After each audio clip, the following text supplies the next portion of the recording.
परम सत्कारयो गुरु प्यारी साध संगत जी, राधा स्वामी जी। साध संगत जी, इस वीडियो में मैं आपको बताऊंगी कि बाबा जी ने क्यों एक सांप का अंतिम संस्कार किया और कैसे बाबा जी अपनी रूहों की संभाल करते हैं, फिर चाहे वो रूह किसी भी जूनी में क्यों ना हो, बाबा जी उसको 84 से मुक्त कर देते हैं। साध संगत जी, ऐसा कहा जाता है कि जितने भी पूर्ण संत महापुरुष इस धरती पर अवतार लेते हैं तो वो पहले से ही तय करके आते हैं कि वो धरती से कितने रूहों को मुक्त करवा कर ले जाएंगे। उन्हें मालिक ने इस काम की जिम्मेदारी दी होती है। संत महात्माओं को जितनी रूहों की जिम्मेदारी दी जाती है उतनी ही रूहों को वो यहाँ से मुक्त करवा कर जरूर जाते हैं। अगर हम ये सोचते हैं कि हम तो अपनी मर्जी से सतगुरु की शरण में चले गए हैं तो ऐसा सोचना हमारी भूल है। ये सब सतगुरु की मर्जी से होता है। आज का वीडियो भी इसी बात पर आधारित है कि सतगुरु जितनी रूहों की जिम्मेदारी लेकर अवतार लेते हैं उन्हें हर हाल में यहाँ से मुक्त करवाते हैं, फिर चाहे जीव सांप या किसी भी जानवर की जूनी में ही क्यों ना चला गया हो। साध संगत जी, उस समय डेरे के आसपास बहुत सारे जंगल हुआ करते थे।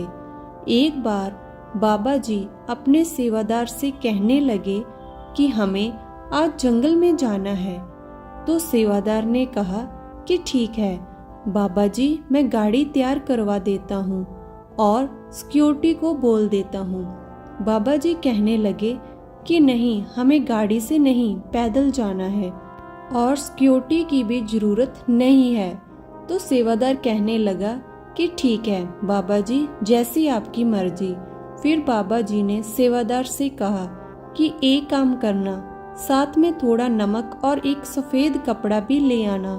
तो बाबा जी के हुक्म अनुसार सेवादार ने नमक और सफ़ेद कपड़ा भी ले आया और उसके बाद बाबा जी और सेवादार जंगल की तरफ जाने लगे।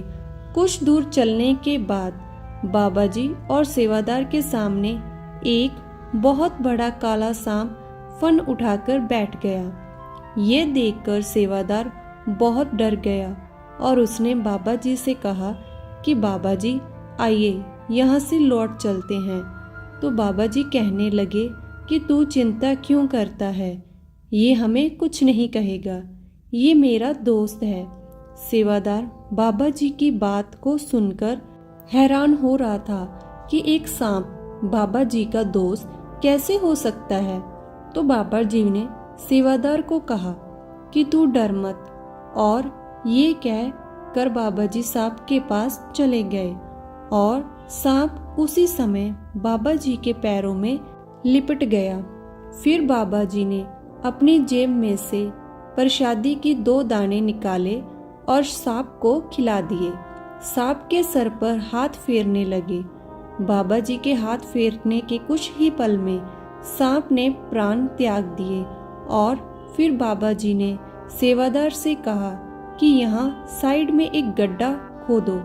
तो सेवादार ने एक गड्ढे को खोदा और फिर बाबा जी ने सांप के ऊपर नमक डालकर सांप को सफ़ेद कपड़े से लपेटकर उस गड्ढे में डाल दिया और उसके बाद सेवादार ने गड्ढे को मिट्टी से बांध कर दिया।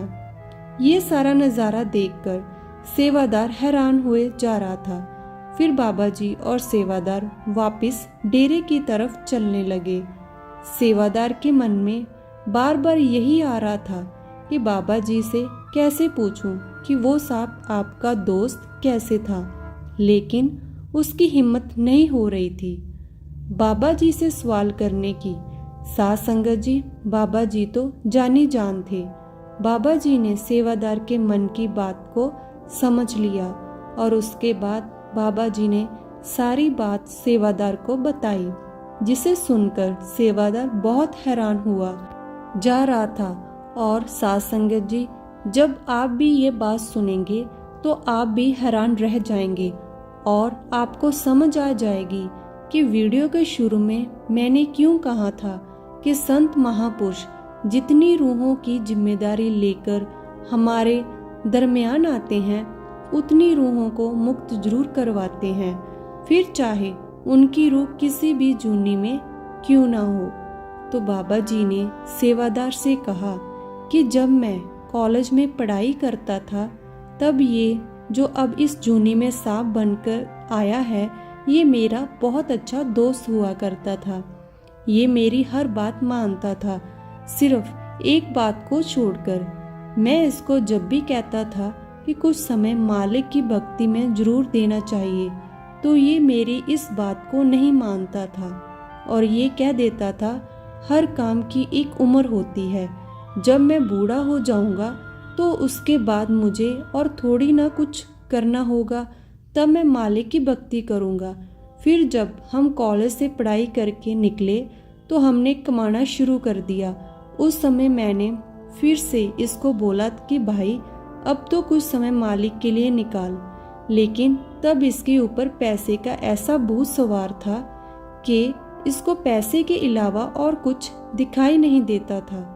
ये जब भी मुझे मिलता मैं इसको यही समझाता कि भाई मालिक के लिए समय निकाल, लेकिन इसका ध्यान सिर्फ पैसा कमाने पर ही रहता था। इसने नामदान तो ले लिया था लेकिन नामदान की कदर नहीं की, भजन सिमरन करता ही नहीं था, क्योंकि इसने अपने व्यापार को इतना फैला लिया था कि इसके पास और किसी काम का समय ही नहीं निकलता था।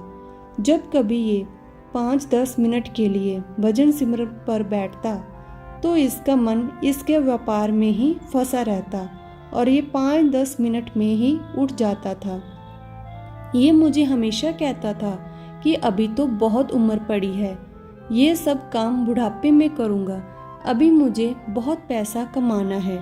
और एक दिन मेरे पास खबर आई कि उसका एक्सीडेंट हो गया है और जिसमें उसकी डेथ हो गई है। और क्योंकि इसका मोह पैसे में बहुत ज़्यादा था तो मालिक ने इसको सांप की जूनी में बेच दिया। सांप की जूनी में जाने के बाद ये मुझे अब हर रोज़ याद करता था और मुझे कहता था कि भाई अब तो मुझे मुक्त कर दे। अब जब इसने अपने कर्मों को सांप की जूनी में भोग लिया तो मुझे इसके पास आना ही पड़ा। अब ये फिर से इंसान की जूनी में जाएगा और अपना भजन सिमरन पूरा करेगा। उसके बाद ही ये अपने असली घर यानी सचखंड पहुंच सकेगा। साथ संगत जी, जो लोग सोचकर बैठे हैं नामदान तो मिल गया है, अब तो मुक्ति मिलनी पक्की है, उनको भी इस वीडियो को देखने के बाद समझ आ गया होगा कि नामदान लेकर नामदान की कदर ना करने वालों का क्या हाल होता है। नामदान देकर सदगुरु हमारी जिम्मेदारी तो उठा लेते हैं, लेकिन अगर हम भजन सिमरन नहीं करेंगे तो जब तक हमारे कर्मों का हिसाब पूरा नहीं हो जाता तब तक हमें यहाँ से कोई आज़ाद नहीं करवा सकता। कर्म भोगने के लिए जीव को निचली जूनियों में जाना पड़ता है और फिर जीव को बहुत पछतावा होता है, जैसे कि आज की वीडियो में उस सांप को पछतावा हो रहा था। ये तो सतगुरु ने उसकी जिम्मेदारी ले रखी थी, इसलिए उसको मुक्ति मिल गई। सोचो, जिन लोगों को पूर्ण संत अपनी शरण ही नहीं देते उन्हें कैसी कैसी निचली जूनियों में जाकर कर्मों का हिसाब देना पड़ता होगा। 84 लाख जूनियां बताई गई हैं, जिनमें से एक इंसानी जामा ही सबसे उत्तम बताया गया है और इंसानी जामे को ही मुक्ति द्वार भी कहा गया है। इसलिए इस जामे का पूरा लाभ उठाकर इस संसार से मुक्त हो जाना ही हमारा असल मकसद होना चाहिए।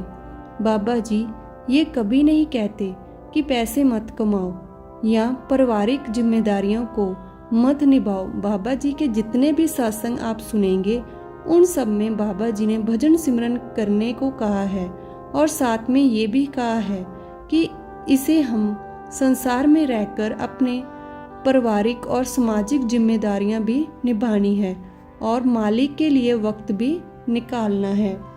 हमें जंगलों पहाड़ों पर जाकर रहने की ज़रूरत नहीं है। साथ संगत जी, आज की ये साखी आपको अच्छी लगी तो वीडियो को लाइक, शेयर और कमेंट में राधा स्वामी जरूर लिखिए। और साथ संगत जी, इस चैनल को सब्सक्राइब करके इस चैनल का हिस्सा जरूर बनिए। राधा स्वामी जी।